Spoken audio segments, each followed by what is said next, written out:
After months of relentless shelling, hundreds of Ukrainian fighters have been evacuated from the Azov steel plant in Mariupol.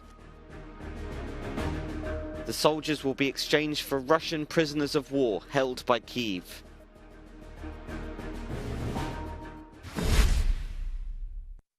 Local authorities in the self-declared Donetsk People's Republic in the east of Ukraine have stated that a group of severely injured soldiers have been evacuated from the Azov steel plant in Mariupol in exchange for Russian prisoners. Earlier on Monday, the Russian government had stated that a deal had been struck and that the wounded would be taken to separatist territory. Ukrainian authorities, however, have yet to confirm that information.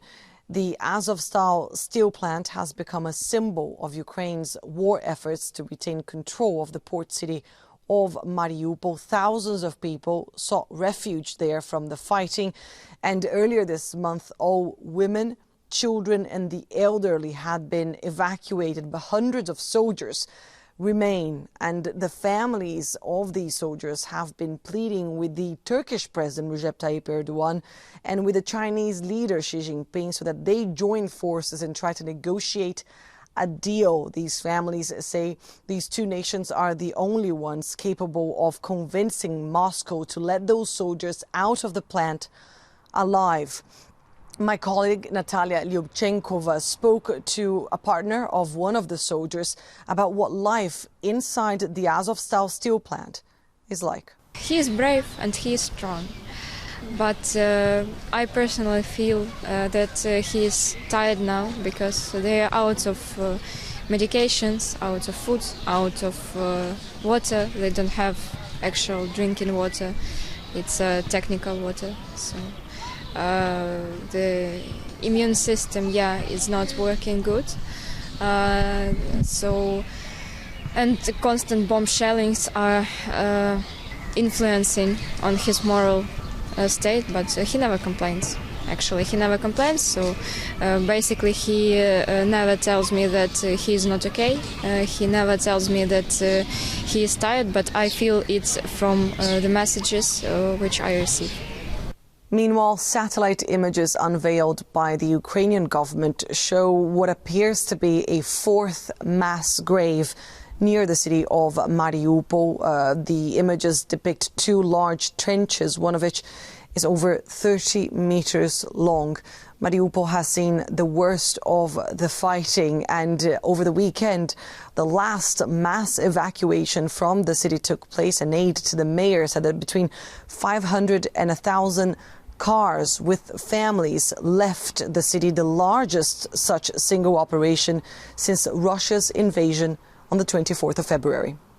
Annelise Borges in Odessa, southern Ukraine, for Euronews.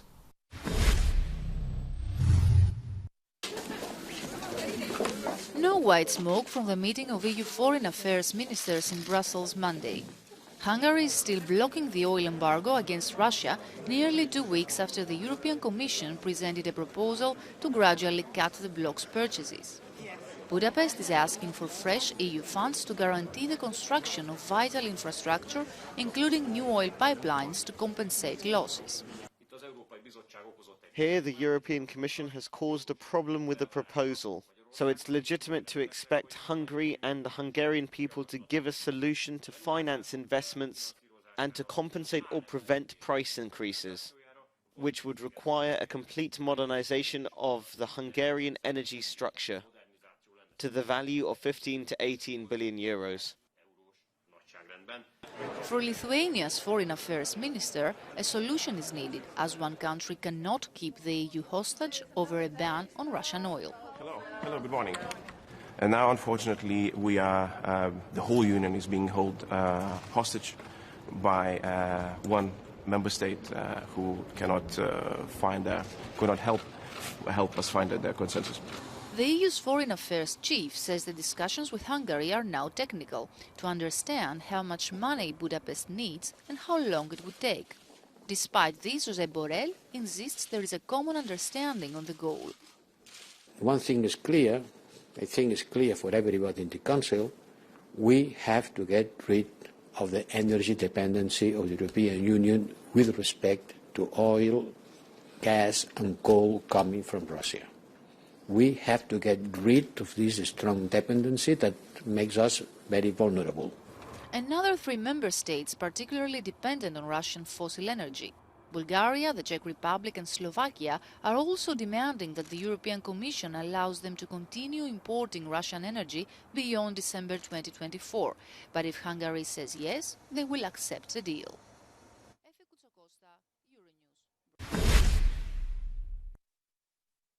Ukraine will once more dominate the meeting between the EU defense ministers today in Brussels.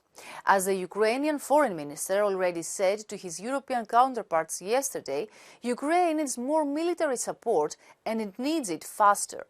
This is going to be described in more detail by the Ukrainian defense minister, who will also join the meeting. The EU already decided to provide another 500 million euros in financial support to Ukraine's military, bringing the total value of the bloc's overall military fund for the country to 2 billion euros. The money is being provided via European Peace Facility and allows Ukraine to procure weapons and equipment for its ongoing fight against Russia. Besides, the Secretary-General of NATO, Jens Stoltenberg, is also going to join the ministers later today, and they are certainly going to focus on Sweden's and Finland's decision to apply for NATO membership after decades of neutrality. Brussels more than welcomed the decision, with the EU Council President actually claiming that Sweden and Finland's decision to join NATO improves Europe's security. Ministers will certainly discuss timelines, but also security guarantees in case of any hostile Russian reactions in the transition period. Efi Koutsakosta for Euronews, Brussels. Brussels and Washington want to strengthen global supply chains in order to counter the effects of Russia's war in Ukraine. The conflict has thrown the production and attainability of key components into chaos, worsening the cost of living crisis on both sides of the Atlantic. For this reason, at the second meeting of the EU-US Trade and Technology Council in Paris this Monday, the two sides tried to present a united front in the face of Moscow's disruptive war. It's clear that Russia's aggression against Ukraine is creating major disruptions. So, well, it concerns, I would say, many goods across the board. First and foremost, it concerns energy, where we already have tangible cooperation. The availability of semiconductors, an essential component of electronic devices, is one product severely affected. It's why Brussels and Washington want to develop an early warning system to identify any global disruptions to the production of semiconductors.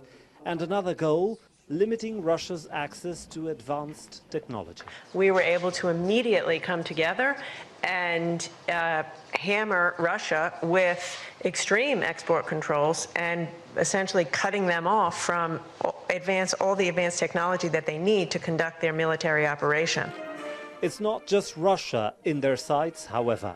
China is also, and as one of the world's largest semiconductor producers. Brussels and Washington agreed to widen their supply chains for rare earth materials used to make the product.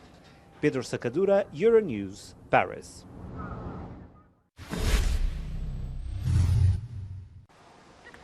The 75th Cannes International Film Festival opens today, ushering in what is touted to be a mandate-free, mask-optional celebration of cinema.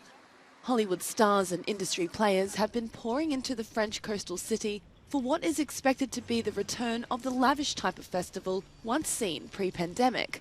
Like most of the world, France has relaxed its safety protocols around COVID-19, though some health experts fear the festival could become a super spreader event.